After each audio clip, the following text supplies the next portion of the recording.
Ils forment le premier bloc. Et ce n'est pas un hasard. Ils font et défont l'actualité, ils analysent, ils jugent. Ils donnent les vraies réponses. C'est cela, oui. Le premier bloc. C'est sur Planète Hockey, la radio.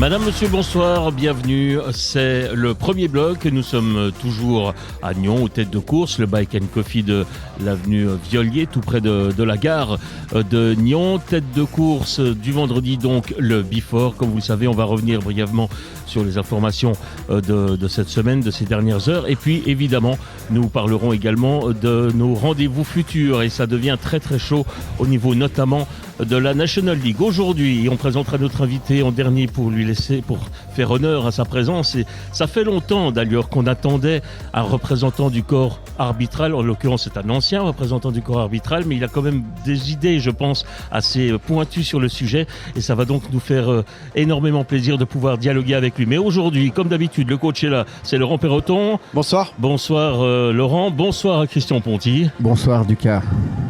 Ça, c'est nouveau, là. Et puis, il faudra toujours qu'il en Faut trouve une innover. nouvelle. Oui, il faut innover. Et puis, nous recevrons donc ce soir Mladen Simic, qui va très rapidement nous rappeler sa carrière dans l'arbitrage, puisque vous avez arrêté de siffler il y a quelques années. Vous étiez un arbitre que les joueurs aimaient bien d'ailleurs, parce qu'avec vous, on pouvait discuter, ce qui n'est pas le cas aujourd'hui avec passablement de vos collègues ou ex-collègues. Alors, je vous laisse vous présenter brièvement, Mladen. Oui, alors bonsoir tout le monde. Bonsoir tête de course. Salut Mladen. Merci. Alors oui, moi j'étais joueur aussi de hockey sur glace. Oui. De 19 ans, j'étais ambré. Après, j'ai toujours fait mon arbitrage. Depuis à 16 ans, j'ai commencé. Et puis j'ai arbitré jusqu'à 2000 à peu près. Et puis après, j'ai arrêté le hockey activement. Oui. Avec l'arbitrage. Et puis, année 2018-19, je suis devenu en fait le physio du club du LHC. Alors c'est pour ça que je connais un peu tous les domaines qui tournent autour du hockey sur glace. Oui, et puis le nom de famille Simic, ça est quand même très présent dans le milieu du hockey, parce qu'il n'y avait pas que l'arbitre Mladen, il y en a d'autres. Hein. Oui, tout à fait. Bien sûr, il y a mon neveu. Et puis surtout, il y a aussi mon frère, qui est le père d'Axel Simic, ouais. qui a aussi été l'arbitre. Et d'ailleurs, presque personne ne savait qu'on était deux arbitres en Liga. Et puis, bien sûr... Oui. Les différents joueurs et puis même les spectateurs, ils pensaient toujours qu'il y en avait un seul. Ouais, Simic and Simic. Ouais, et puis il faut préciser qu'il a un fils qui a joué, qu'on a coaché à Morges et puis qui a joué à Lausanne aussi. Ouais. Oui, tout à fait, Donc, un tout petit peu, mais il a arrêté à 15 ans. Ouais, et puis mais- j'avais aussi les deux filles qui ont aussi joué, parce que j'étais en fait entraîneur au Paco à un moment, Ouais. avec Petite plusieurs patinoire. joueurs. Au Paco. Ouais, au Patinoire Paco, non ouais. couverte. Incroyable. Oui, elle était déjà couverte à ce d'accord. moment-là. Au-dessus de Châtel-Saint-Denis. Oui, voilà. bon Pour moi, c'était plus facile de Pied-Palinge d'aller jusqu'au Ah ouais, Paco que d'accord. d'aller jusqu'à Lausanne, parce que D'accord. avec le trafic, c'était plus compliqué. On se rend compte aussi à la pointe d'accent que vous êtes toujours, que vous êtes... De quelle origine êtes-vous exactement ? Voilà, c'est assez compliqué, mais voilà, Ouais. ma mère d'origine slovène, mon père d'origine croate, mais Ah ouais. je suis né en Suisse. Je suis né à Thun, toujours habité à Solothurn, Soleure. Tiens, Soler. Ah ouais. Du mot aller sur Soleure. Ouais, allez. Mais t'as joué à Hauteville aussi, hein, je crois. Non, Surville. non, Surville. Solothurn-sur-Ville, j'ai commencé. Ouais, ouais. Surville, ouais. D'ailleurs, d'abord, Et c'était... Verdun et Star Lausanne. Ouais, c'est ça. Exactement. Ouais. Ouais. Et puis surtout, au début, c'était Solothurn-Lanco. Ah oui, c'est Ouais, ça. ça a les changé le nom. Ouais. Ouais. Bon, mais ça date quand même. Hein. Oh Allez, comme ça, on pourra vraiment bien vous situer, donnez-nous votre âge, et puis comme ça, toutes les générations Une comprendront. belle année de naissance. hein. Ça y est, Exactement. il paraît que c'est la vôtre. T'as- Non, t'as- non, t'as 1969. C'est l'année érotique, voilà. Ah, L'année érotique. Exactement. Moi, je suis de 64, c'est l'année de je suis né le même jour que Marilyn. C'est l'année des légendes. Voilà, exactement. Bon, voilà pour cette brève présentation. Donc, on va parler, évidemment, vous l'aurez compris, d'arbitrage, parce que qu'est-ce qu'on en a parlé de l'arbitrage ces derniers temps. On sera intéressé d'avoir votre avis actuellement. Messieurs, on va commencer avec notre casque d'or, puis notre casque de plomb. Allez-y, Laurent Perroton. Il n'y avait pas de fait divers d'abord? Ah bah oui, on va faire encore les titres. Ouais, on fait les titres. Allez, on fait vite les titres. Moi, ce que j'avais prévu, c'est casque d'or, le casque de plomb, retour sur le match du mardi et de mercredi, les matchs à venir, un point sur les étrangers. Je ne sais pas si vous savez le nombre d'étrangers qui est arrivé, 20 nouveaux étrangers. Incroyable. On est à 95 étrangers dans le championnat. J'avais envie de vous en parler. Ouais, justement. des étrangers, puis j'ai justement, ça sera dans mon casque de plomb. Moi aussi. Et puis, parler un petit peu de la première ligue et faire un retour sur un petit peu les affiches des quarts de finale, un petit peu pour parler un petit peu du hockey amateur, et puis saluer certaines personnes. Bien. Christian Ponty, quand il dit ça, saluer certaines personnes, j'ai les poils qui se hérissent déjà sur la tête, les cheveux là. Non, mais on devient méfiant. Non, alors moi je vais juste, dans les faits marquants, je vais quand même revenir sur le Coultre, qui a quand même, on sait, il a une ablation de rein, donc c'est pas rien. Donc c'était effectivement une grosse histoire. Et puis, grave blessure. Voilà, donc ça veut dire, la bonne nouvelle, c'est qu'il va pouvoir se remettre en santé et rejouer au hockey. La moins bonne, c'est qu'il jouera plus au hockey cette année avec Genève. Alors c'était rigolo. Pour l'équipe nationale et pour Genève. Ouais. Et du coup, ce qui est assez marrant, c'est que la blessure de Vatanen, il a donné beaucoup de temps de jeu, et quelque part, le fait qu'il soit pas là, Vatanen va encore. Il n'aurait pas de souci de temps de jeu, mais quelque part, ils font le chemin inverse. Mais en tout cas, moi, je lui souhaite un prompt rétablissement parce qu'on le connaît, c'est un bon gars. Et puis c'est surtout un gars qui s'est tellement affirmé cette saison. Donc il va être privé de play-off, et petite pensée pour lui. Et puis la deuxième chose dont je voulais parler, c'est les conditions de facilité pour la Swiss League l'année prochaine. Donc en gros, il semblerait que même suivant comment un demi-finale suffirait. Voire même un quart. Voire même un quart, tout effectivement. Dépend de Getseka Lions. Voilà, exact. Donc ça veut dire que Martini... C'est la braderie. Ouais, c'est un peu ça. Mais ce que je veux dire, c'est que Martini, c'est cette année ou jamais, depuis le temps qu'ils essaient d'y aller. Donc j'espère vraiment que si c'est ce qu'ils veulent, après il faudra qu'ils assument financièrement, ça c'est une autre histoire. Mais en tout cas, ça voudrait dire que si ça devait se passer, on aurait des jolis derbies en Swiss League l'année prochaine. La Swiss League qui redevient une ligue très romande. Reste à savoir si la Chaux-de-Fonds sera en Swiss League ou en National League finalement. On peut se poser la question. Voilà pour les titres. On va maintenant donc débuter. Moi les titres, en gros c'est un résumé de ce que vous avez dit. On est absolument d'accord sur toute la ligne. Allons-y avec le casque d'or. Casque d'or, moi cette semaine c'est Dominique Cahoun. 4-6 sur les 4 goals marqués à Ambry, dont 3 goals en powerplay en 19 minutes de temps de jeu. 4 minutes 10 en powerplay avec 3 goals en 7 supériorité numérique avec un ratio à 42,85%. C'est impressionnant en National League. 17 points en 17 matchs. Le retour de l'attaquant allemand va ramener de la performance au CB. Le retour des défenseurs aussi. Mais je l'ai trouvé vraiment, vraiment à la passe. Le playmaker, c'est un mec qui va te changer ton powerplay. Et là, ils ont gagné à Ambry grâce à leur powerplay, grâce à Dominique Cahoun. Mladen Simic, n'hésitez pas à intervenir si vous avez quelque chose un complément à apporter. Est-ce qu'il y a quelque chose de positif qui a retenu votre attention ces derniers jours? Oui, bien sûr. Pour moi, c'était Joel Genati qui a fait ses débuts buts. Surtout, Lazare fait bien les choses. Moi, je l'ai juste appelé avant le match et puis je disais, je venais voir s'il faisait 2 buts. Et puis je suis allé voir ce match-là. Alors j'espère qu'aujourd'hui, il va faire un peu pareil. Voilà, alors si tu pourrais recevoir d'autres joueurs du LHC, ça pourrait être pas mal. C'est vrai que ça pourrait peut-être aider. Le casque d'or de Christian Ponty. Alors moi, le casque d'or, pour moi, c'est Langenthal. Parce que Langenthal, ils font un dernier tour, ils jouent leur dernière play-off. Moi j'ai entendu partout, ils vont lâcher et tout. Pas du tout. Ils sont renforcés pour les playoffs. Ils sont allés chercher Eschliman et Fuss. Ils sont allés gagner à Holton 5-2. Hier soir, ils perdent en prolongation. Moi je trouve que cette équipe, ça me fait mal au cœur de la voir partir. Et en plus, j'ai vu un petit peu les highlights hier sur le site de la Swiss League. Patinoire pleine, qu'une équipe comme Langenthal quitte la Ligue B, ça me fait mal, mais au moins, ils quittent avec honneur. Et moi, je pense qu'ils vont vendre très cher leur peau contre Holton.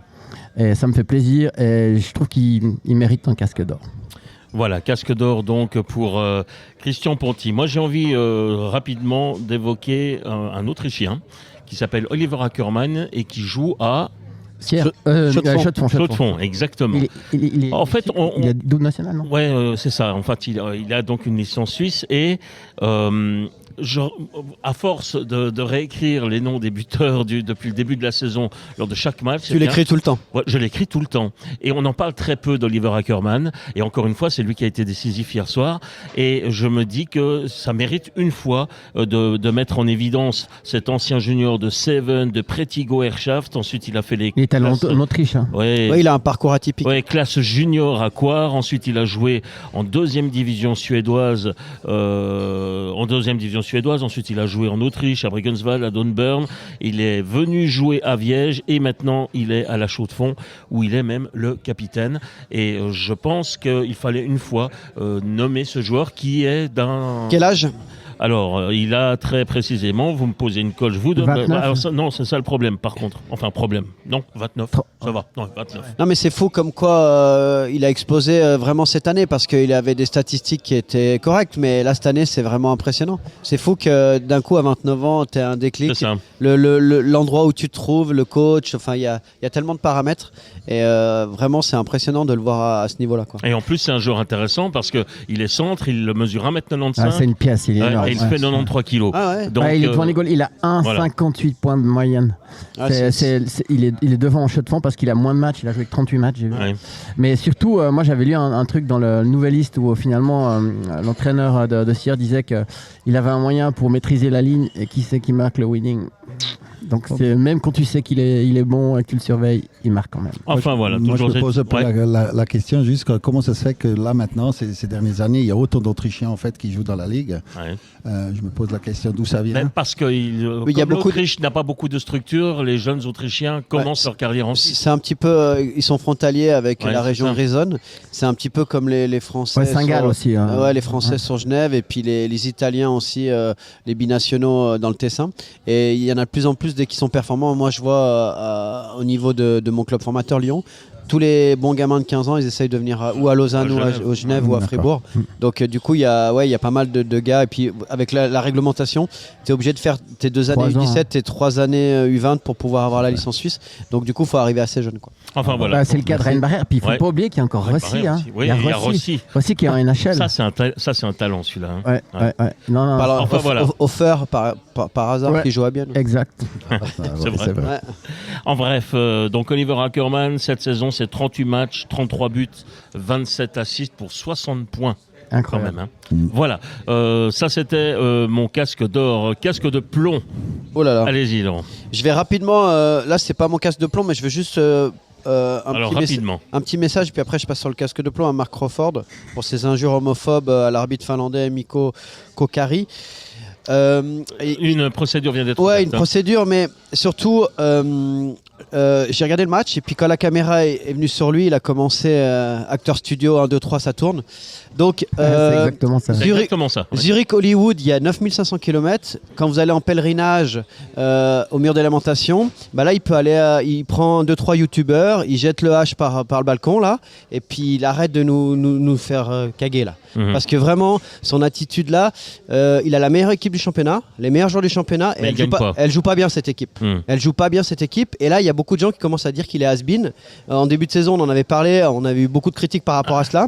Et là, son attitude, alors qu'il y a la caméra qui te filme, avec son expérience, arrête s'il te plaît. Ouais. Merci. C'est pas la première fois, on se souvient d'altercation aussi avec Grunborg, si je ne m'abuse. Non, c'était avec Hockeygot. Ah oui, avec le Hockeygot, c'est exactement. Il lui avait dit de retourner à Hollywood. Exactement. Ouais, pour un arbitre, c'est une grosse pression d'avoir un gars comme Crawford à la bande comme ça. Alors, bien sûr, tout dépend comment on prend cette pression sur soi, de quelle manière on peut vraiment filtrer tout ça. C'est ça surtout. Moi, j'ai eu d'autres comme Kobe Kölliker, comme Del Curto. Ah ouais, c'était très difficile, c'est vrai. En plus, avec Kobe, il y a eu aussi, je me rappelle très bien, à Davos, une altercation entre nous. Que je ne vais pas en parler plus loin là, mais c'est vrai que c'était assez difficile. Mais il n'y avait pas tous ces caméras aussi. C'était moins visible déjà. Exactement, c'était plus facile. Et il n'y avait qu'un seul aide. Tout Il y à fait. avait qu'un Il y seul avait qu'un aide. seul arbitre principal. Ça change. Parce que maintenant, Exactement. ils sont deux. Hein. Ils sont deux. D'ailleurs, moi, j'ai fait pendant 3 ans, j'étais le préparateur physique des arbitres. Je suis allé avec eux en Turquie, je suis allé avec eux aussi à Flims. Et puis là, on a commencé avec les 4 arbitres et puis la communication qui se faisait par micro. Ok. Voilà, ça Vous c'était êtes- le camp de préparation, c'était en Turquie. C'est là d'où viennent les amendes. Là. Vous allez en Turquie Oui, au Club Med. tout à fait, Ok. c'était pas mal. Oui, c'est vrai. Sympa la Turquie. Ouais. Actuellement, moins. Non, un peu moins actuellement. Ouais. Ok. Une petite pensée. C'est vrai qu'on souvent se demande quelle est l'influence que peut avoir le public ou les arbitres. Le fait, tiens, par exemple, qu'aujourd'hui on remonte sur les grands écrans dans le feu de l'action, une action litigieuse sur le grand écran des patinoires, les arbitres sont contre, évidemment. Forcément, le problème, c'est que vous avez plus droit à l'erreur parce que tout est directement à justifier. Ouais. Et puis ça, c'est le grand problème en fait des arbitres. Jusqu'à quel point ils doivent se justifier. Hein. C'est ça un peu la problématique aujourd'hui. Mais il est normal qu'on vous demande de rendre des comptes. Tout à fait. Il est normal de rendre des comptes. Par contre, directement dans le match, c'est peut-être un peu difficile sur une prochaine action. Et tu penses pas que le fait d'avoir comme en NFL, au football américain, un micro et de donner la décision au public, ça pourrait aussi atténuer la passion et puis aller dans le bon sens et puis expliquer juste voilà, on a pris cette décision pour telle raison. Bien sûr, je pense à les aides visuelles, les aides micro qu'on a aujourd'hui. En fait, pour le moment, on est un peu à moitié-moitié. Ils sont incomplets. C'est pour ça, je pense, où on est complet et puis on met tout en place ou alors on reste à l'ancienne. Alors, on va parler évidemment un peu plus d'arbitrage tout à l'heure. On va continuer notre tour de table. Évidemment qu'on va reparler de tout ça. Alors, un truc un peu négatif qui a retenu votre attention. Un casque de plomb. Un casque de plomb. Non, j'en ai pas vraiment suivi. raison. Non, j'ai juste le casque de poisse, mais ça a à voir avec le ski cross Fanny Smith. Avec Fanny Smith, oui, parce qu'on va préciser Encore une cliente. que la Don Simic soigne Fanny Smith. Elle a eu un gros problème hier. Hein. Oui, tout à fait. Bon, vous allez nous la remettre sur pied. On espère, oui. Oui. Bon. Tout à fait. On termine notre tour de table. Enfin, on termine. Et j'ai encore mon petit casque de plomb, moi aussi, tour de table. Alors moi, mon casque de Christian plomb, Ponty. il est à John Foust. Bah alors, Bon, je crois qu'on se rejoint. on a le même, mais moi, la problématique, juste un truc, c'est que en fait, lundi, j'ai eu l'agent du joueur qui a été recruté. Ouais. Qui a été recruté, et en fait, j'ai eu une explication complète. Puis après, c'est sur ces déclations de mardi, de fin de semaine. Attends, Laurent. Ouais. Moi, en fait, Alors, on l'écoute et ensuite chacun donne son avis et donne ses précisions. Moi, ce que je voulais dire, c'est voilà. Ce qui me dérange, c'est pas le choix du joueur, pas de souci. Moi, ce qui me dérange, c'est que parce que je le connais pas, voilà. Donc, je vais pas juger le joueur en soi. Après, moi, ce qui me dérange, c'est le choix du joueur par rapport au fait qu'on apprend que on va chercher un gars Qui a pas joué. pour l'urgence. Déjà qu'il y a des problèmes de visa. Si tu vas chercher un Européen, il peut jouer tout de suite. Là, on va perdre, une semaine, 10 jours. Il n'a pas joué depuis décembre.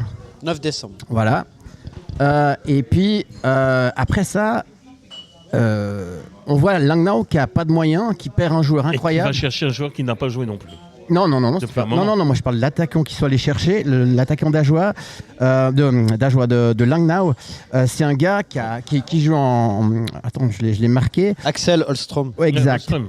Mais qui ne joue plus depuis aussi quelques temps. Non, il a 40 points cette année. Oui. Il a 40 points. Non, Ou c'est pas retour vrai. de blessure. Mais quand tu parles du joueur qu'ils ont recruté à Lausanne, tout le monde a annoncé il est parti de Russie parce qu'il était blessé. Mais il était blessé, mais il y a d'autres choses derrière. Ouais, exact. Mais déjà, alors moi ce qui me dérange, c'est dans la communication. C'est Kalof. Voilà, Kalof. Kalof. Donc Kalof, on dit Andrew que Kalof. depuis, il est allé se soigner aux États-Unis ou au Canada, je sais plus, et qu'il est en pleine forme. Alors déjà, quand t'as pas joué depuis décembre, que tu t'es soigné, et puis après ils disent ça prendra du temps, alors que du temps on n'en a pas. Ok, c'est un choix. Maintenant, le matin, ils ont fait un article là-dessus, ils ont demandé des explications. No comment. Et là, c'est là que je suis pas d'accord avec Foust. C'est que je pense que c'est une période de l'année, quand tu fais ce genre de transaction, ben, le club, il appartient aussi aux Vaudois, aussi aux gens. Ils ont le droit de comprendre, pas donner d'explications devant autant de choses qui sont quand même douteuses. Moi, je trouve que c'est pas normal.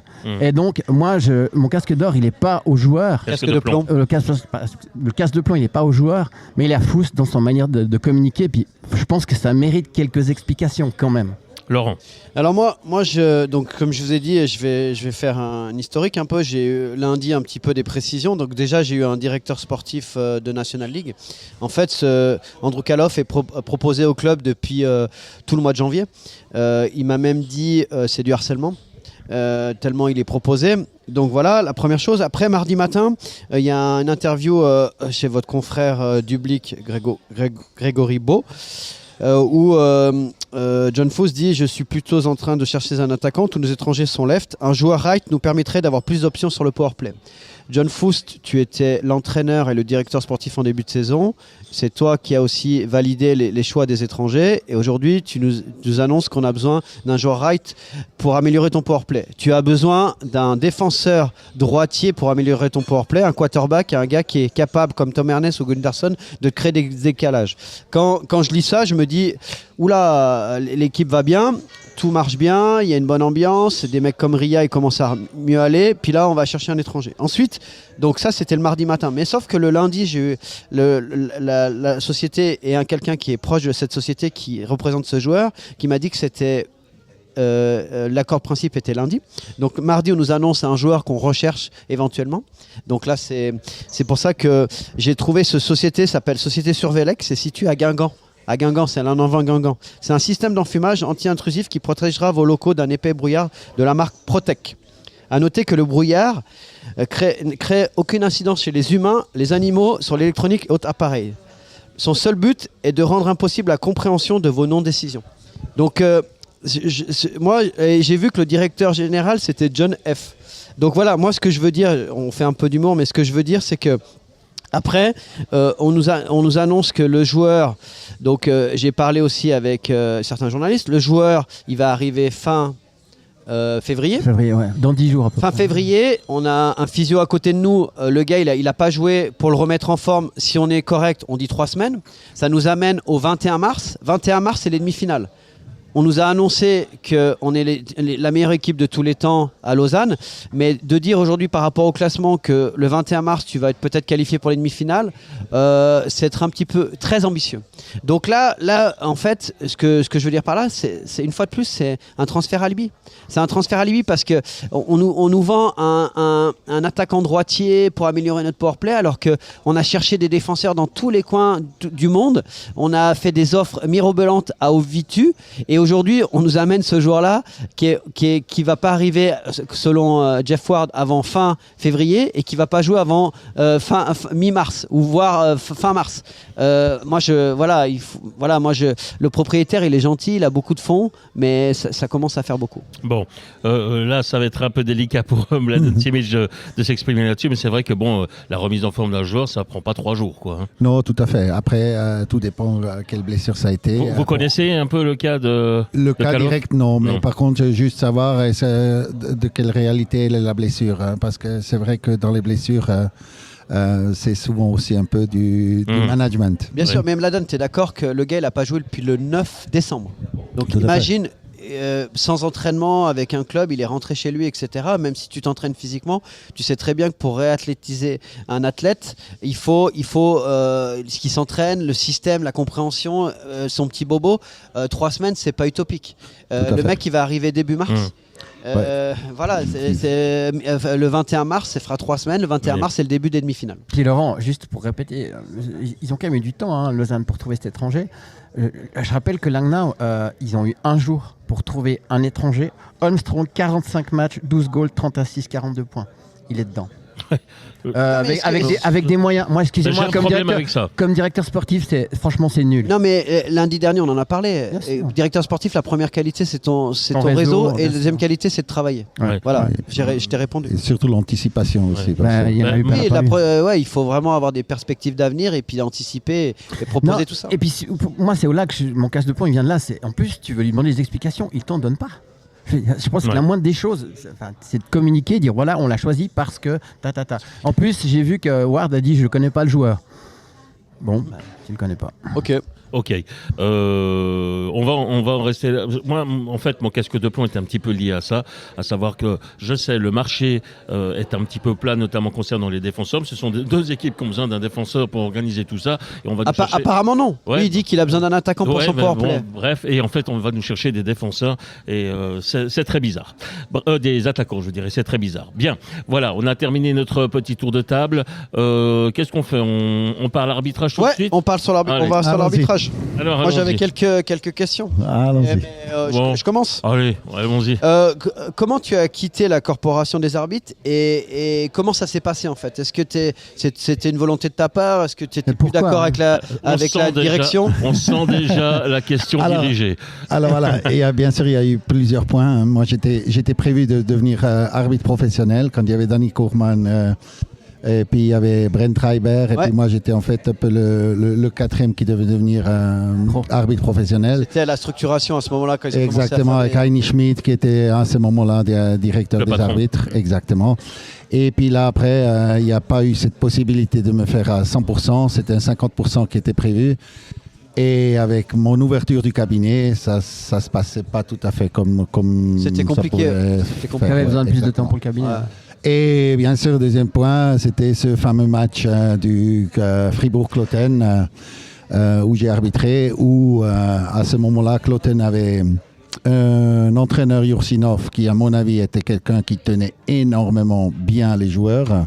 C'était un jeu très correct. D'ailleurs, je pense qu'on peut aller voir les statistiques. Ils avaient très peu de pénalités de ces saisons-là. Et puis, voilà, j'avais 10 pénalités contre Fribourg, avec 0 pénalité de côté Cloten. Ouais. Donc toi, tu as sifflé 10 fois contre Fribourg. Tu as sifflé ce que tu as vu. C'est exactement ça. Mais ça a été mal interprété, on va dire ça comme ça. Ouais, ça a été surtout, on a dit c'est pas possible, mais c'est vrai que c'était pour moi, c'était vraiment...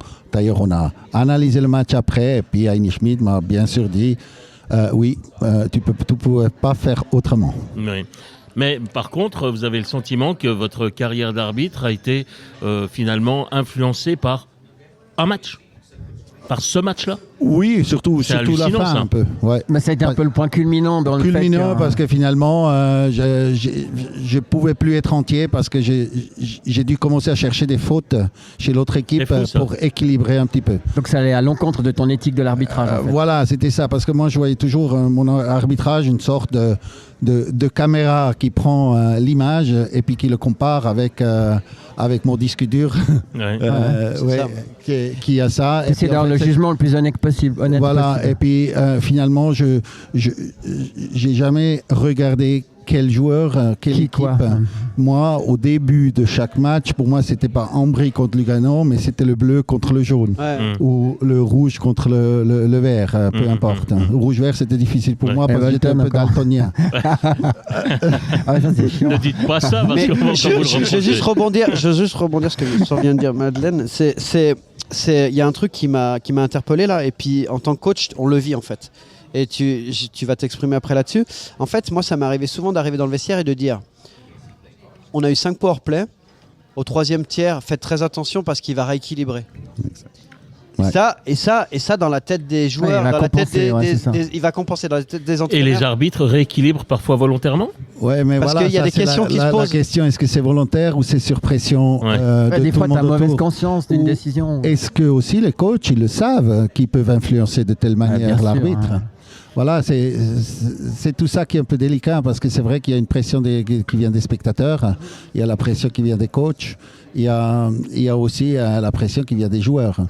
Et c'est vrai que l'arbitre qui est sur glace, il peut, avec sa communication non verbale, il peut énormément faire sur ce sujet-là. Ouais. Et puis il y a la pression venant des inspecteurs aussi. De ceux qui viennent vous contrôler et finalement qui ont un petit peu votre avenir entre leurs mains. Ouais, c'était toujours la question. Est-ce que l'arbitre spectaculaire, c'est celui qu'on voit pas, ou est-ce que finalement son management de jeu, c'est celui-là pour qu'on parle pas de lui? C'est toujours ça un peu la grosse question qu'on se pose. Parce que je pense que chez les arbitres, c'est comme chez les joueurs, il y a des arbitres qui veulent être un peu des stars. Il y a des gars, tu vois, qui recherchent la lumière. Et tu en as d'autres qui sont très discrets. Tout à fait. moi je trouve que ça se ressent aussi. Oui, bien sûr. Et puis d'ailleurs, Dans la prise de décision aussi, dans la façon d'annoncer les pénalités, il y a vraiment des différences Exactement. au niveau du langage du corps. exact. Mais ce que je veux dire aussi, c'est que souvent, des fois, tu te rends compte que y a des arbitres qui créent cette distance. Moi, je pense que les arbitres, après, je vais prendre un exemple extrême, mais moi, j'adorais Colina au foot parce que c'était un communicant. Moi, je me rappelle le fameux match Manchester-Bayern où il relève un joueur, il dit il reste 2 secondes, après il marque. Enfin, je veux dire, c'est incroyable. Ça, aujourd'hui, malheureusement, ça n'existe plus. Mais pourquoi ?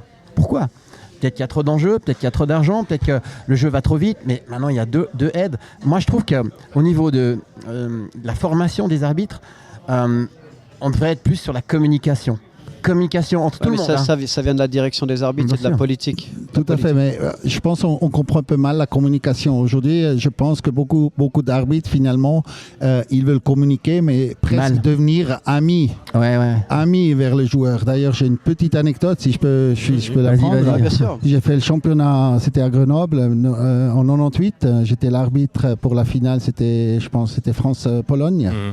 Et puis, il y avait Mike Linke qui était aussi arbitre linesman dans ce temps-là.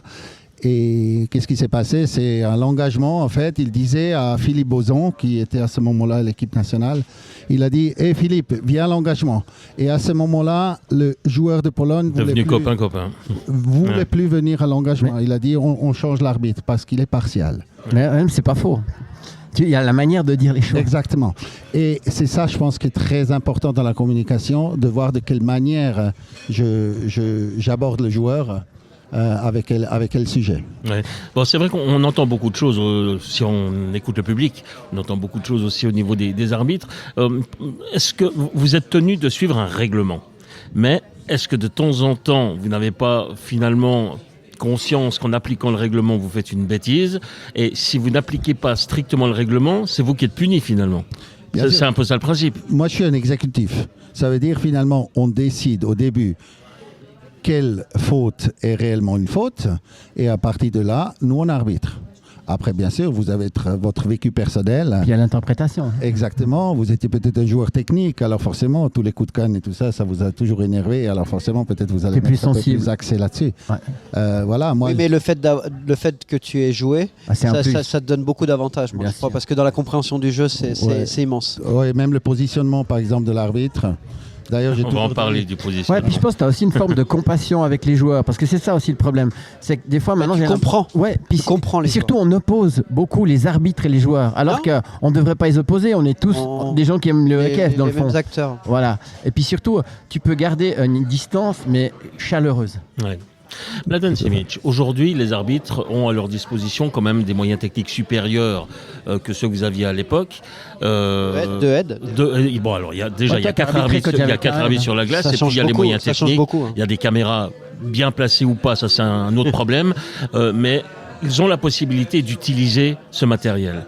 Et nous, ce qui nous énerve, ce qui nous a fortement irrité ces dernières semaines, ce sont les arbitres sur des actions litigieuses qui pourraient aller voir, aller visionner. Sur Bikov, par exemple. Barofner sur Bikov, et qui ne vont pas. Mais pourquoi ? La question, elle est là. Voilà. Et c'est pour ça qu'on a des problèmes avec les arbitres. Si seulement ils jouaient la transparence, c'est pas parce que on décide quelque chose sur la glace qu'on n'a pas le droit de se déjuger un petit peu derrière. Donc pourquoi est-ce que ça se travaille ? Est-ce que vous en discutez entre vous ? Est-ce qu'on vous donne des ordres ? Comment ça se passe ? Alors, c'est vrai que je suis plus dans l'action là maintenant. Hein. Je sais comment avant on analysait et puis on essaie de faire. Mais c'est vrai que souvent la question c'était combien de fois en fait on va revoir une situation.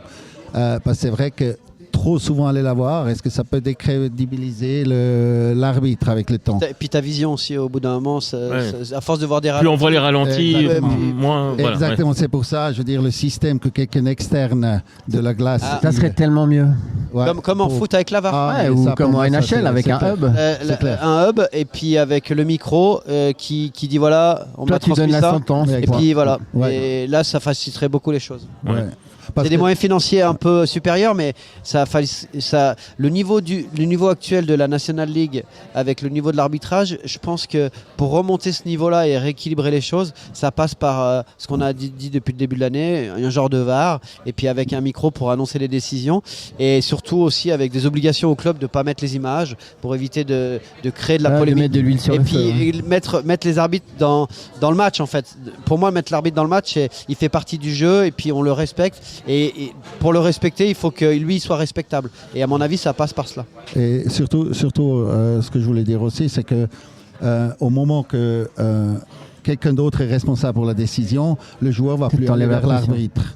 Et il y aura Ça plus change beaucoup. il y aura plus ces altercations. Les rapports surtout ces amendes qu'on a eues juste dernièrement avec le toucher de l'arbitre par Chervenko, comme ça. C'était des petites choses qui auraient pu être évitées avec ça. Mais voilà, mais en fait, moi, voilà, vous donnez l'exemple de Chervenka, c'est hallucinant que finalement, pour moi, qu'on sorte Chervenka pour ça, comme aussi sur des pénalités qui ont été sifflées à cause, à mon sens, d'un positionnement de l'arbitre en patinage arrière en plus, qui est quand même discutable et où il est visible que c'est involontaire. L'arbitre lui-même est même parfois désolé du choc. Mais l'arbitre, il s'en sortira toujours à son avantage parce que même si une fois l'arbitre provoque une chute et que c'est le joueur qui est blessé, l'arbitre lui ne sera pas pénalisé. Alors tout à fait. Voilà, comment vous vivez ça, les arbitres? Expliquez-moi ça. Voilà, c'est vrai. Déjà, la difficulté, c'est le positionnement. Plus j'anticipe le jeu, plus je vois de quelle manière va se dérouler le jeu, mieux je peux me positionner. Oui, mais ça, parce que tu as joué aussi. Tout à fait. Ça donne un grand avantage. Et c'est vrai, mes débuts d'arbitrage, en fait, pourquoi j'ai commencé l'arbitrage, c'était surtout savoir où se positionne l'arbitre pour pouvoir l'intégrer dans le jeu. C'était un peu. Et puis il y a de l'anticipation aussi au niveau de ce que tu peux voir justement. Ouais, mais de comprendre puis tu connais les équipes, donc tu sais ce qu'ils vont faire un petit peu, donc tu te places en fonction. Exactement. Ouais, il faut connaître vraiment un peu le jeu des différentes équipes, savoir aussi quel joueur se positionne de quelle manière, parce qu'il y a. Moi, j'ai juste une anecdote. J'ai eu une altercation avec un juge de ligne. Nous, on jouait à Morges avec des solutions hautes. Il y avait souvent les trappes, on jouait avec 2 solutions hautes. Et souvent, on faisait défense-défense, on utilisait la bande et puis la solution haute. Et souvent, le juge de ligne, il touchait le puck. Moi, ça me rendait dingue. Ouais. Et j'ai dit, mais ça fait 10 fois que tu nous arbitres, 10 fois que tu touches le puck. Tu dois anticiper et pas te mettre on joue comme ça, nous. Essaye de trouver une solution, quoi. Et ça fait partie de la vidéo et puis de la compréhension du jeu. Et si tu n'as jamais joué au hockey, peut-être que ça te saute pas aux yeux. Et puis j'ajoute, si tu tombes sur un gars qui n'a pas fait de hockey, qui se vexe, à la limite, il va te pénaliser à la 3e fois que tu lui dis un truc. Alors que si tu as joué, il va le comprendre et il va l'éviter. Mais après, pour revenir sur ce que tu disais avant, par rapport aux décisions, par rapport justement, quand tu as les moyens vidéo, il y a aussi une part de bon sens. Et il n'y a pas tous les arbitres qui en ont, malheureusement. Moi, après, je me poserai aussi la question, parce que Mladen, je pense qu'aujourd'hui, tu peux répondre. Oui, toi, tu penses quoi de ce qui s'est passé avec Dido en dehors de la patinoire? Alors, en dehors de la patinoire, je pense que c'est déjà dommage qu'il y avait les caméras qui montraient tout ça. Voilà, je pense qu'ils auraient pu rester sur le jeu. Non, parce que juste 0 sanction. Ouais. C'est juste pour dire, d'un autre côté, t'as Chervenka qui se prend parce qu'il. Tout à fait. Non, mais il y a un problème. C'est deux choses différentes. Une, c'est joueur contre joueur, et puis l'autre, c'est joueur contre un corps arbitral. Forcément, là, il y a vraiment une grosse différence. Autrement, voilà, Di Domenico, forcément, ça c'est l'autre grosse question. C'était sur cette. Altercation, même sur la glace déjà. Est-ce qu'il était en position de puck ou pas? C'était le jeu vers le puck, d'accord. Mais c'est vrai que l'autre joueur, il cherchait pas du tout à avoir. Non, il a voulu lui mettre un gros hit par rapport à son. Non, mais c'est un check épaule contre épaule à la lutte au puck. Mais tout à fait. Ok, on peut l'interpréter comme ça. L'investigateur, Mais là, il voulait vraiment lui faire mal. Ouais, bien sûr. Mais c'est Radgate qui met le check quand même. Après, il répond, mais tu vois que c'est l'instigateur. Bon, moi, là, j'ai 3 arbitres à table. Il faudra maintenant à vous entendre. C'est bien la preuve que finalement, l'interprétation elle est très différente aussi d'un arbitre à l'autre. Vous venez d'apporter une preuve. Mais c'est pas une situation facile à analyser, je suis d'accord. Mais après, c'est pour la suite. Maintenant, pour la suite, à l'extérieur de la glace, finalement, c'est vrai, j'aurais juste enlevé la caméra et puis qu'ils règlent ça entre eux. Voilà, ça pour moi, je pense, ils sont assez grands pour pouvoir faire ça. D'ailleurs, vite fait, Viège-Sierre, on avait le match, il y avait longtemps. Et puis à la fin du match, en fait, à la salutation des joueurs, entre les joueurs, Serre la main. tout d'un coup, en fait, ça commence, la grosse bagarre commence. Et qu'est-ce que j'ai dit à mes linesmen? Écoutez les gars, le match est fini, on va dans le vestiaire. Au moment où on est allé dans le vestiaire, la bagarre s'est arrêtée. Pourquoi? Parce qu'en fait, plus personne pouvait être sanctionné. Exactement. Il n'y avait plus de règles. Mais ouais. Exactement. Alors les gens se sont arrêtés. Alors finalement, je me pose la question, est-ce que tout ça, des fois, c'est fait quand il y a en fait les spectateurs, quand il y a tout le monde autour? C'est un grand qui peut cirque. voir. Voilà, c'est un grand cirque, c'est ça. Est-ce qu'aux arbitres, on leur apprend quelques trucs, peut-être pour se protéger ou peut-être pour mieux gérer certaines situations? Par exemple, en football, on a remarqué, c'est prouvé statistiquement, que psychologiquement, un arbitre qui va se mettre de l'autre côté de la ligne de fond, par exemple, sera moins agressé qu'un arbitre qui resterait sur le terrain. Est-ce qu'il y a des petits trucs comme ça pour les arbitres de hockey? Bon, vous avez la zone de protection des arbitres. Enfin, je ne sais même pas si elle existe encore. Ouais, J'ai devant fini la le table de marque. demi-cercle devant la table de marque. Oui, elle existe encore. toujours. Je ne sais même pas. Oui, elle existe. Mais voilà, est-ce qu'on vous enseigne des petits trucs? Les capitaines peuvent pas rentrer là. Est-ce que vous avez des cours de psychologie? Est-ce que vous avez des choses comme ça? Alors, on avait avec Heini Schmidt, c'était le grand psychologue, on avait tout ça, c'est vrai, je ne sais pas si maintenant ils ont ça encore. Sans doute pas. Ouais, peut-être, c'est vrai. Non, juste pour vous dire, je veux dire, c'est comme dans la vie de tous les jours, à quel moment je cherchais le contact avec les yeux. Si vous venez de punir un joueur, est-ce que vous allez chercher le contact avec les yeux avec lui? Non, forcément. Vous allez peut-être tourner votre virage de la manière pour ne pas aller en contact. Peut-être vous allez aussi tourner de la manière... Mais ça peut être interprété comme étant vous n'assumez pas votre décision. Caporaliste, suivant comment. Si vous le faites d'une grande finesse, à quel moment t'as tout dit. À quel moment vous le faites? De quelle manière? Là, il y a Poudrier. Psychologue et finesse, je sais pas. Voilà. Je me pose des questions actuellement. Oui, mais voilà, Tu voulais dire quoi à propos de Poudrier? Poudrier, quand il venait à chaque fois réclamer après chaque faute, ou même pas faute, c'était juste une interruption de jeu ou comme ça. À chaque fois, il venait et puis il y a un moment, ça m'a énervé, hein, forcément. Bah oui. Et après, je lui ai dit, écoute, il faudrait travailler un peu ta condition physique parce que... Ou alors, tu viens vers moi, tu me dis que tu es fatigué, tu as besoin de 10 secondes de plus, je veux bien te les donner. Mais ne viens pas à chaque fois communiquer devant tous les spectateurs comme quoi tu as quelque chose à dire à l'arbitre. Mais tu vois, déjà, rien que ça. Il lui parlait. Ouais. Maintenant, il C'est ce que je disais en ouverture. Il ne parle plus. Aujourd'hui, les arbitres ne parlent plus avec Ça. les joueurs, mais ça se demandait si finalement c'est pas Moi j'ai un une ordre question qu'ils par rapport reçoivent. justement à la communication. Est-ce que tu as vu la scène après Genève-Fribourg où Hurliman a pris la parole en disant qu'il avait fait une faute? Oui. Et moi je trouve qu'ils ont gagné beaucoup de crédit là. Est-ce que On en parle encore aujourd'hui, on en parle tous les jours. Est-ce que de temps en temps ça peut aussi remettre un petit peu l'église au milieu du village et avoir une sorte de connivence entre le corps arbitral, les joueurs, les entraîneurs? Tu l'as très bien dit, de temps en temps. Ouais, exactement. Si c'est je fais occasionnel tous les et puis deux comme fois, ça se justifie. ça va pas aller, quoi, parce que je perds ma crédibilité. Mais est-ce que tu sais, tu n'es plus dans l'arbitrage, mais est-ce qu'ils ont eu l'autorisation de le faire ou ils l'ont fait de leur propre chef? Est-ce que tu peux me répondre à cette question? Là, c'est facile de le faire, parce que c'est évident. Ok, d'accord. Voilà. D'accord. Tu pouvais pas. Pas besoin de téléphoner au chef de draft pour dire je veux parler. Ouais, mais parce qu'au moins ils l'ont fait. Parce qu'il y a eu des fois, ils auraient dû le faire et ils l'ont pas fait. Là, en le l'occurrence. crédibilise complètement si dans ce moment-là tu le fais pas. D'accord. Ouais. Ouais, je pour suis moi. d'accord. Ok. Moi, j'ai une autre question. Est-ce que c'est vrai, c'est une légende, que pour être aide, tu dois avoir un certain gabarit? Parce qu'on a vu plein de bons arbitres, puis on nous disait tout le temps, ouais, mais lui, il est trop petit, il n'y arrivera pas. Non mais là je suis déçu là. Non, Non mais je suis super déçu parce que moi je Aucune voulais, chance, je toi. voulais devenir aide. Même pas Lensman, même pas Lensman, toi, à la limite chez les juniors. Non, mais- Dreyfus, vous avez, Non, vous avez mais- vu, vous voulez mes statistiques au développé couché là? Dreyfus, il a été Leishman et je suis Ouais. plus grand que lui. Hein. Ouais, mais bon, Lolo, je parlais de Dreyfus, t'as très bien compris. Et Pat Lefebvre, on pourrait faire un bon duo là. Non, mais ceci dit, Mladen, Alors- il est costaud. Ouais. Je veux dire, vous rappelez c'était un aide. Baumgartner, qui Ouais. était Ouais. Sina, qui était aussi head. Ouais. Il a fait. Est-ce que, comment il s'appelle, le Zurichois là maintenant? Ah ouais. Ok. Voilà. Ouais.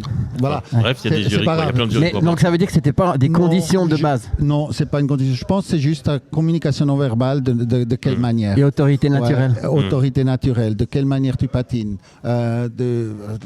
Ton patinage peut être provocant, ton patinage peut être... Ouais, c'est intéressant. Patinage provoquant.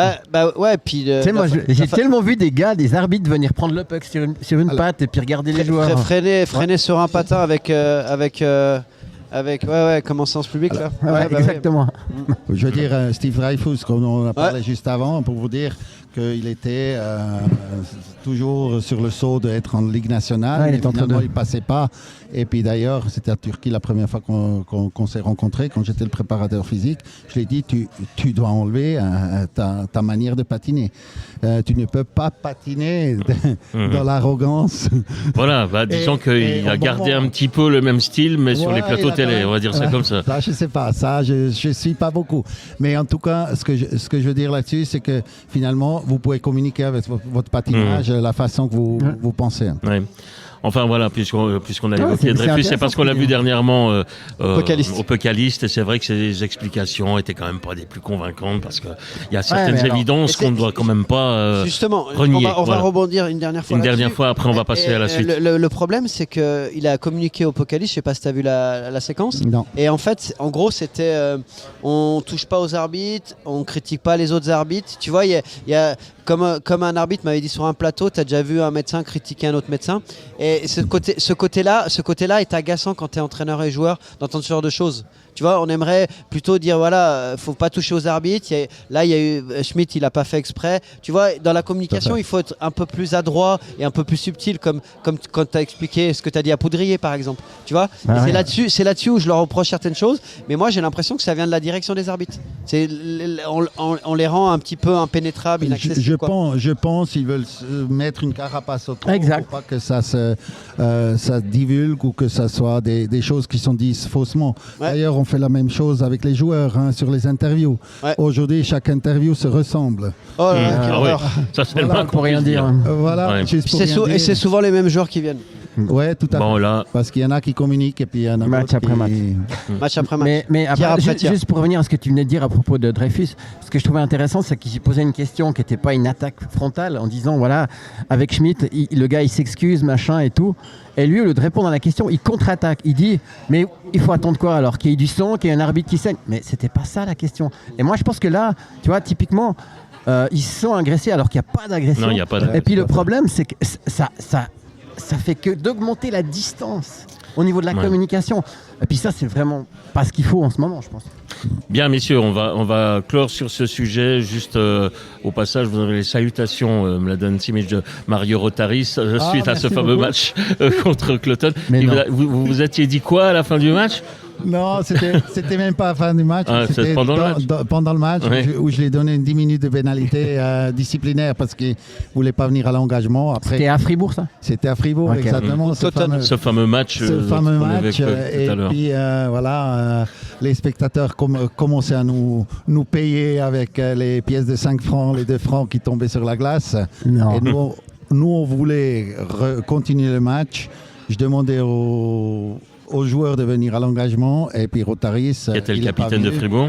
Et il n'est pas venu. Et puis, je lui ai donné cette disciplinaire de 10 minutes. Et 20 secondes après, il vient avec 5 francs dans la main pour dire écoute, tu vois pourquoi je ne voulais pas commencer? Et puis moi, qu'est-ce que je lui ai dit? Je lui ai dit écoute, alors pour 5 francs, bien sûr, je vais te retirer ces 10 minutes.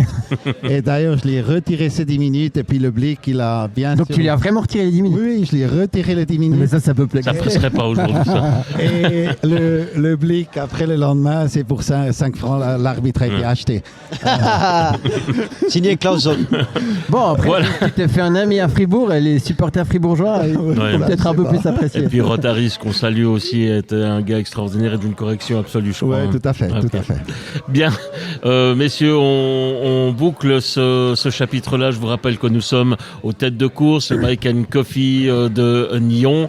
C'est le premier bloc, le Before, toujours en compagnie de Laurent Perroton, de Christian Ponty et de Mladen Simic, l'ancien arbitre, désormais physio, notamment au Lausanne Hockey Club. Plus maintenant. Appelez maintenant. Ouais, j'étais juste J'ai dans cru. les années 19. Ah, d'accord. 19, Ouais, 19, 20, maintenant, la il est saison. plutôt dans Non, mais- le ski. Et... Parce que en 19, tu as été le physio Physio officiel officiel du club. Voilà, c'est ça. Maintenant, ça veut pas dire qu'ils peuvent pas venir te D'accord. voir si tout d'un coup ils ont un truc Il y spécial. en a qui Ouais. viennent maintenant. Mais faut pas le dire. Mais faut pas le dire, ça, c'est entre nous ça. Bon. Genazi vient de voir, il marque des goals. Non, c'est pas ça. Laurent, on y va avec l'actu? Bah, on y va avec les retours du match du mardi 14 février, jour de Saint-Valentin, et du mercredi. Donc, bah, évidemment, c'est Berne qui a fait la bonne opération en allant gagner à Ambry. On en a parlé auparavant avec un super powerplay. Le retour aussi de tous les défenseurs d'un Romain Lefel en grande forme. Davos qui a battu Genève. Davos qui à chaque fois gagne contre Genève en prolongation. Comme Ils souvent. sont étonnants, Davos. C'est incroyable. Bon, Genève a été avec une équipe limitée derrière, mais prend quand même un point. Fribourg-Cloten, j'ai regardé ce match-là. Metsola, impressionnant. Vraiment, là, ils ont un gardien. Ils arrivent à optimiser leurs chances grâce à leur ligne d'étrangers et leur powerplay, mais ils ont un gardien exceptionnel et c'est pas une bonne défaite à la maison pour Fribourg, mais ça reste quand même confortable par rapport à la 6e place. Entre parenthèses, pour avoir un gardien comme ça, en néo-promu ou en directeur sportif, balèze. Et puis Rossini, hein. Et vraiment, il est vraiment... Ouais, il a rien à faire là. Et il a fait un arrêt à un moment sur Sorensen, je me demande encore comment il a fait, mais vraiment impressionnant. Ensuite, la bonne affaire, c'est Lausanne-Lugano. Alors là, je vais revenir sur le match parce que je l'ai regardé en replay. Lausanne a fait du Lausanne, hein, très bien défensivement, très peu d'erreurs. Il surfe sur la ligne Sekac, Fuchs, Ria. Genadzi qui met 2 goals très importants. Et puis j'ai été très déçu de Lugano, par contre. Très déçu parce que c'est un match, ça les mettait à 10 points, Lausanne. Et Lugano n'a pas joué physique, n'a pas mis de l'intensité. Ils sont loupés. Hein. Vraiment un match de reprise alors que c'était un match de play-off. Ouais. Donc là, une grosse interrogation par rapport à ce match-là parce que par rapport avant la pause de l'équipe nationale, j'ai été déçu de leur prestation, même si tout le crédit revient à Lausanne. Mais j'aurais attendu à avoir vraiment des gros duels. Là, il y a une pénalité à la fin. Guerra, une petite pénalité, mais une pénalité dans le match. En plus, il n'y a pas eu de match, il y a eu rapidement 3-0. Ouais, mais à 1-0, ils auraient pu revenir, ils ont des chances, mais pareil, dans l'intensité, c'était vraiment très insuffisant. Ensuite, Zug a fait le travail contre Ajoie, un bon début de match après compliqué. Et puis Langnau, à chaque fois on dit ils perdent Michaelis, ils perdent Sarri-Hervy, et puis ils battent Rasperswil, et puis finalement on dit Lausanne a une série de victoires incroyables, et Langnau est encore égalité de points avec eux. Jusqu'à où ça va continuer, ils n'arrêtent pas de perdre des joueurs. La fin de championnat va être vraiment palpitante, c'était vraiment, vraiment impressionnant. Et mercredi soir, j'ai regardé Bienne Zurich qui revient sur la fin. Mais bien, sur les 55 premières minutes, c'était la danse du scalp. Hein. Offensivement, ils se sont fait tourner autour. Ils étaient tellement frustrés. Et pour parler un petit peu du langage du corps, on a parlé de Crawford avant avec ses insultes homophobes sur l'arbitre. Et à la fin du match, il y a une altercation. Il y a tous les gros joueurs, Koukan, Lettonen, Texier qui sont énervés. Et puis il y a un arrêt de jeu. Ils vont essayer de se battre avec les joueurs de Bienne. Et en fait, il y a un moment, il y a le banc qui est filmé. Puis il y a Tormanen, le coach de Bienne, il est en train de sourire. Puis on voit sur son sourire qu'il comprend le jeu. Voilà, il y a de la frustration. Mais détendu le mec, détendu. Et c'est ça le hockey moderne, et c'est ça qu'on veut voir sur les patinoires, et de voir ce visage avec le sourire après une belle victoire à Zurich, ça fait du bien. Donc voilà un petit peu sur le résumé. À propos de Crawford, moi ça me fait tellement penser, tu revois aujourd'hui le film Les règles du jeu avec Chris Maxwell, c'est ça, mais sauf que voilà. Sauf qu'on est en 2023 et voilà. C'est ça. Et quand M. Philippe Ducarreau avait dit sur le plateau, on a l'impression que c'est le bal des dinosaures avec le retour des dinosaures de la NHL en Suisse. Le cimetière des éléphants.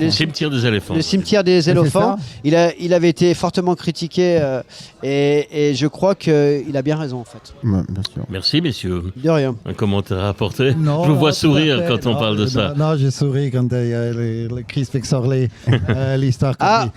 T'étais à Berne là quand il a tapé la porte. Tout à fait, j'étais à Genève quand j'ai arbitré. Je pense qu'il y avait encore Kessler qui jouait. Il y avait Dino Kessler maintenant qui est journaliste. Qu'on salue. Tout à fait. Et puis en fait, il y avait aussi le mec Sorley qui criait tout le long sur. Il insultait 60 minutes le gars. Et puis alors, les joueurs, tout le monde. Je dis, écoutez, moi, je pense que c'était 3-0 en retour en arrière. Je pense que tu devrais changer les deux défenseurs. Je pense que c'était 21 basé. Ouais, en tout cas, je lui donnais les indications comment il devait faire. Et puis après, il me demande pourquoi je me mêle de tout ça. Et puis moi, je lui ai dit la même chose que tu fais avec moi. Alors voilà. C'est une excellente réponse. Ça, c'est la grande phrase. Moi, j'avais un arbitre, je me rappelle plus son nom d'ailleurs. Quand il y a des gars, je parlais de novices, juniors. Hein, et des fois, l'arbitre, il disait hey, sur le 1 contre 1, t'as pas été très bon. Hein. Ouais. Et c'est pas con, hein, franchement. Et puis ça fait sourire. Alors dire ça à Chris Maxwell, je pense qu'il devait être rouge écarlate, trop fou. Ouais, après on a discuté vite fait dans mais tu gagnes son respect. Ouais, je pense que c'était voilà. J'ai été là dans cette situation, dans ce moment-là, j'étais vrai, je pense. Ouais. C'est excellent. Les matchs à venir. Alors les matchs à venir. Alors ce soir, il y a un gros match à Ambry aussi Fribourg. qui a besoin de points. Fribourg qui vient de perdre Alors, contre Cloton. je veux juste faire une précision. Tout à l'heure, dans mon casque de plomb, ça me revient maintenant, dans mon casque de plomb, je vous parlais de l'étranger de Langnau qui était blessé. Enfin, je ne voulais pas parler de lui, je voulais parler de Zach Mitchell qui a signé à Ambry et qui, lui, est également un joueur blessé. Exactement. Et donc, ce que je voulais dire, c'était ça, surtout mon casque de plomb, c'était vous dire que comment est-ce qu'on peut engager à ce moment de la saison des joueurs qui n'ont pas joué. Et pour Mais ça, préciser... c'est de la profondeur. Hein. Pour préciser Ça aux ne sert à auditeurs, rien. pour préciser aux auditeurs, vous savez que quand vous prenez un étranger, il y a le transfert international qui coûte vraiment cher près de l'EHF. Après, quand vous arrivez selon l'étranger, il y a la famille, il y a le logement. Il y a un étranger que vous prenez en courte saison vous coûte beaucoup plus cher qu'un contrat annuel. Donc c'est des gros montants, mais on y viendra après. Sur les étrangers. Tout ça pour dire, puisqu'on parle d'Ambry, moi je comprends pas pourquoi Ambry qui a pas beaucoup d'argent non plus va chercher. Mais si je peux me permettre, la différence par rapport à Lausanne, c'est que Mitchell il a déjà joué dans le championnat suisse. Il connaît, mais bon, encore une fois, le passé est le passé. Ouais. Ce qu'on a envie d'avoir, c'est un Mitchell qui marque maintenant. Je me pose un peu une autre question, c'est est-ce que tant qu'il est blessé, est-ce que c'est l'assurance qu'il paye? Ouais, bonne question. Ouais. Je pense que oui, ou je pense que le contrat démarre quand il. Voilà, exactement. Donc je pense qu'il y a un accord là-dessus. Alors donc, pour revenir, Ambry-Fribourg, donc. Un avant physio. Fribourg a vraiment besoin de faire des points. Là, ça va être un match fou. Hein. Mais j'ai noté vraiment les matchs importants ce soir. Un Lausanne-Genève. Alors ça, c'est le match à regarder ce soir. Plus de billets, je crois. Hein, plus de billets. Et puis on sait que les deux équipes, elles aiment bien jouer à l'extérieur. Donc un petit avantage à Genève. Ils adorent jouer à Lausanne et Lausanne adore jouer à Genève. Mais il y a l'état de forme actuel. Et puis là, ce soir, peut-être qu'il y aura le retour de Vatanen. Je me réjouis de voir avec qui il va jouer. Et puis Lausanne, intéressant aussi, est-ce que Lausanne va jouer défensif comme il joue tout le temps défensif attentiste, ou bien à la maison devant une patinoire pleine, ils vont oser attaquer? S'ils osent attaquer, ils prennent une save. Aussi, donc ils vont devoir jouer comme on leur impose de jouer. Et qui dans les goals. Ça, je pense qu'il va continuer avec le Rikainen. Ensuite, le Langnau Zug. Est-ce que Langnau va encore faire des points avec l'équipe alignée? On verra. Mais ça, c'est vraiment les matchs de la soirée à suivre. Alors, en même temps, on peut se poser des questions aussi concernant Zug, parce que Zug sont dans une situation qui est quand même pas... Ils alternent le chaud et le froid. Alors, c'est vraiment l'équipe qui peut faire un tiers extrêmement spectaculaire et le tiers d'après catastrophique. Mais là, il y a le retour de tout le monde, il y a beaucoup d'étrangers, il y a eu des changements. On est en train de changer un petit peu l'équipe pour les années futures. Donc, il y a vraiment une remise en question au niveau des joueurs, en fait, par rapport à la direction sportive.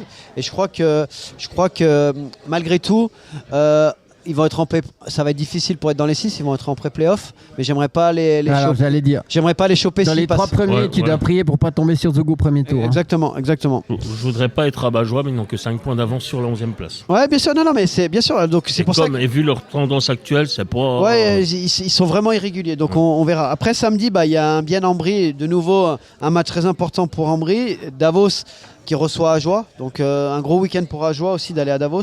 Et puis il y a un Fribourg-Lausanne qu'on va regarder aussi samedi soir en replay, puisque nous on va aller avec Christian voir Genève-Berne. Donc là ça va être un match très important. C'était le début de Söderholm avec Berne, ils étaient venus gagner à Genève. Là il a de nouveau l'équipe au complet.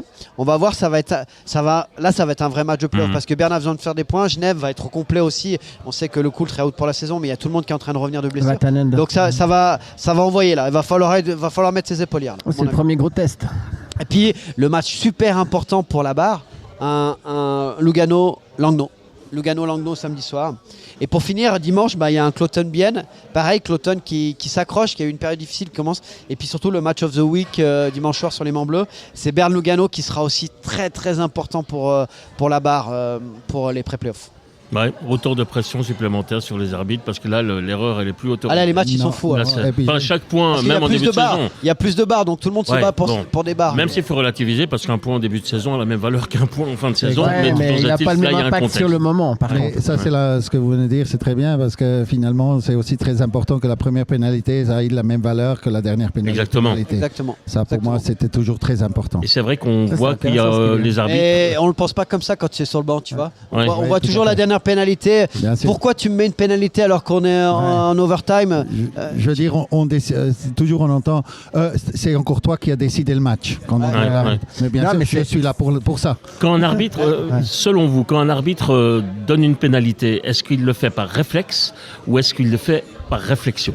Moi, comme j'ai dit avant, je pense qu'il a comparé par pratiquement réflexe parce qu'il a comparé le disque dur qu'il a en lui avec ce qu'il a vu. Je pense que c'est presque ça devient presque automatique parce donc, qu'il a pu comparer ces images-là. Donc quand on dit qu'un arbitre siffle moins facilement une pénalité pendant une prolongation, justement, c'est pas forcément le cas.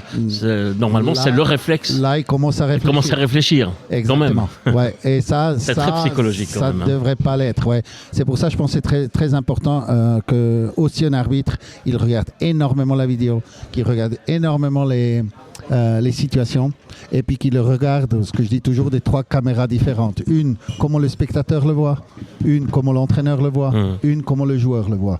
Et puis comme ça, en fait, si j'ai un peu ces 3-4 situations, je pense que je peux mieux juger sur la faute. Ouais, et la préparation, ça prend du temps et ce qui explique aussi que désormais, le professionnalisme dans l'arbitrage est quasi obligatoire. Ouais, je pense que ça va. Et toi, Mladen, comment tu juges le fait que, par exemple, en play-off, on siffle pas la même chose que...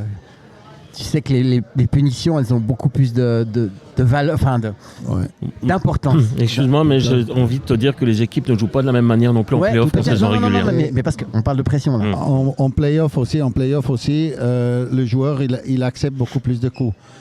Il va moins rapidement redonner le coup. Il va jouer son jeu. Il va pour le puck. D'ailleurs, parce que le jeu est plus physique en play-off, ça c'est clair. Hein. Tout à fait, mais voilà, j'espère que les arbitres ils ont quand même tous ces coups de crosse aujourd'hui qu'on a. Et puis souvent, ces petits cross-check parce qu'il n'y a pas de vitesse, mais par contre, il y a beaucoup de vitesse avec la main. Ceux-là, j'aimerais bien que ça s'arrête. Ouais. Non, parce que tu n'as pas la même pression en tant qu'arbitre aussi. Et puis d'ailleurs, les jeux sont beaucoup plus défensifs. Il y a moins de goals depuis que c'est Money Time. On voit, toutes les équipes jouent beaucoup plus défensives. Donc du coup, les pipis et les situations spéciales ont plus d'importance. Et toi, quand tu la siffles, tu as aussi plus de pression au moment de siffler. Quoi. Tout à fait. Je pense qu'au niveau de la gestion émotionnelle pour les arbitres, arbitres... joueurs ils acceptent, en fait, tu as moins sifflé, ça veut dire que le jeu devient plus facile pour toi. Comme arbitre. Mais d'où l'importance de ce qu'on dit toujours, d'avoir une ligne de conduite du début à la fin. Où tu siffles tout, ou tu siffles pas tout. Mais par contre, Messieurs, on vient de passer le cap de l'heure d'émission. On va donc aborder rapidement les derniers points. Money Time. Le Money Time, oui. Rapidement, on a beaucoup parlé des moyens financiers et de la perte pour les clubs de National League durant le Covid. On est à 96 étrangers là. 21 nouveaux étrangers. C'est incroyable. Donc au niveau financier, moi je commence à m'inquiéter quand même. Pas pour les clubs, mais pour la formation, 96 étrangers dans le championnat. Hein. Ça commence à faire beaucoup. C'est énorme. Ambry, vous avez parlé, il y a Alex Formenton qui est arrivé. Vous avez dit le nom. Mitchell qui est arrivé. Bien, Riley Sheehan, Cloton Persson, Zug, Camper Carter, Adam Amquist, Justine Abdelkader, Fribourg, Victor Rask, Genève, Yonovitou. Et comme je l'ai entendu sur le plateau de MySport, il est français, il n'est pas binational, il n'est pas finlandais du tout. Il a joué en Finlande, mais il est on vraiment... l'appelle Ovitu. Ovitu, il est français, pardon, Ovitu, c'est bien de me reprendre. Ajoie, Martin Bakos. Français, ça me fait plaisir. Martin Bakos, Davos, ils ont été chez Moreau et Irving. Il y a eu aussi, on a beaucoup parlé, on n'a pas parlé de ça dans l'émission, mais de René Fazel, il y a eu pas mal de polémiques. Mais tous les joueurs qui viennent de KHL, par rapport aux autres championnats, on n'est pas bien vu. Hein. En parenthèse, on aurait pu parler du cas René Fazel, mais dans la mesure, et je lui ai écrit, il a tapé à répondre, mais c'est normal, il a été tellement encore attaqué. Mais avant d'avoir des informations sûres, on ne va pas disserter sur lui. On en parlera lundi si on a des informations pour avoir les tenants et les aboutissants. Un ancien collègue. Ok. À Berne, on a été chercher Tevez et Karunen dans les buts. Langnau, Ratio dans les buts, Axel Holmstrom. Lausanne, Lorikainen, Kaloff et Panic en début de saison. Lugano, très bon transfert, Lucas Klock. Zurich, personne. Rapperswil, Michel Jordan et Pontus Holberg. Donc, ça fait beaucoup. 21 nouveaux étrangers, 96 étrangers dans le championnat. Moi, je trouve que, quand même, attention. attention, je l'ai vécu en tant que joueur avec Larry Bosman. On jouait contre des équipes, je me rappelle une fois on a joué contre Mulhouse, il y avait 17, ils étaient 17, 3 blocs et 2 gardiens, c'était 17 étrangers. J'ai dit bonjour, ils m'ont regardé comme ça, tu parles à qui là? Donc on a beaucoup souffert et puis après, c'est parti dans l'autre sens. C'est-à-dire que maintenant, dans le règlement français, avec Larry Bosman, vous devez avoir 11 GFL, ce qu'ils appellent GFL, joueurs formés en France. Mais le problème, c'est que le 4e bloc ne joue pas. Ouais. Donc aujourd'hui, les joueurs de 4e bloc en France, vous les payez plus cher que les 3e blocs parce qu'ils doivent se taper des 24 heures de bus pour venir faire banquette. Et du coup, ils sont durs à trouver et donc ils se monnaient. Donc des fois vous avez des pompes à vélo qui viennent jouer 4e bloc, ils ne savent pas pivoter des deux côtés, par contre ils vous coûtent 1200 balles. D'ailleurs ce qui serait intéressant au niveau statistique de voir, de cumuler tous les temps de jeu de tous les étrangers ensemble pour voir en fait, par rapport aux joueurs suisses quelle différence ça fait. Ce qu'on a noté par rapport aux statistiques, hein, on a parlé de l'efficacité offensive de l'équipe de Suisse et c'est quand même que le premier buteur suisse c'est Moy qui est binational et après on est arrivé à la 36e, 37e, 49e et 50e place. Donc c'est un vrai problème sur le long terme et j'ai toujours dit dans cette émission que le jour où l'équipe nationale va commencer à sous-performer, à avoir des mauvais résultats, on va changer le règlement. Et c'est souvent comme ça que ça se passe. Il y a un truc vachement intéressant, on a parlé de Langnau. Donc Langnau c'est l'extrême, hein. 70% des goals sont marqués par les étrangers. D'où peut-être un signe positif pour Ajoie, parce qu'Ajoie ils font tourner leur ligne, il y a de plus en plus de Suisses qui marquent, des Frossard et compagnie. Et là, tu vois, tu as 2 étrangers qui te pètent dans les mains. Alors, on ne sait pas ce que les nouveaux vont donner. Mais quand tu as 2 étrangers et que tu as 70% les deux meilleurs, hein, Michaelis voilà. Et puis justement, quand tu as 70% des goals qui sont marqués par des étrangers et tu en as 2 qui pètent. Ah, dépendance. Peut-être que c'est une chance pour Ajoie. Ah, peut-être. Mais peut-être que ça ne sera pas Langnau qui sera 13e. Exact. Mais surtout, par contre, défensivement, les joueurs suisses sont incroyables. Je pense que si tu vas à les poches de glace, tu aurais du boulot, Bladen là-bas. À Langnau, tu aurais beaucoup de massages. Les gars, c'est les rois du block shot. Je te jure. Je pense qu'à la fin de la saison, au niveau de points de suture, ils sont devant tout le monde. Tout à fait. Ok, maintenant on finit avec les ligues amateurs. Un petit coup de cœur pour Prilly. Donc Prilly qui a gagné 3-0 sa série contre Forward Morges. Promus sur tapis vert, ils sont montés de 2e ligue à première ligue, ils sont qualifiés pour la demi-finale. Pour Morges c'est un petit peu difficile, hein. 5 matchs, 5 défaites contre Prilly, battu en Coupe de Suisse par la Vallée de Joux avec le retour du grand Grégory Tuyard, 40 ans, qui a éliminé qui a éliminé Morges, et puis le match de la saison. Et puis il m'a appelé hier parce qu'il nous écoute tout le temps, on le salue. Il nous fait, à chaque fois qu'il m'appelle, il me fait toujours son petit signe distinctif. Il commence toujours ses phrases comme ça. Certains d'autres, je t'explique. Ouais, je t'explique. Et lui, c'est. Donc on le salue et puis il rigole bien le matin à 7h quand il est avec quand il va au boulot, il écoute ça dans son camion là. Donc c'est important de mettre la bonne humeur à ce monsieur. Ouais, donc, juste rajouter. Et le goal vainqueur, oui, je finis. Et le goal vainqueur, comme d'habitude, je vous parle souvent de certains joueurs dans toutes les ligues. Qui c'est qui marque encore le goal décisif en prolongation? Yann David Lahache, monsieur Yann David Lahache qui marque le goal vainqueur.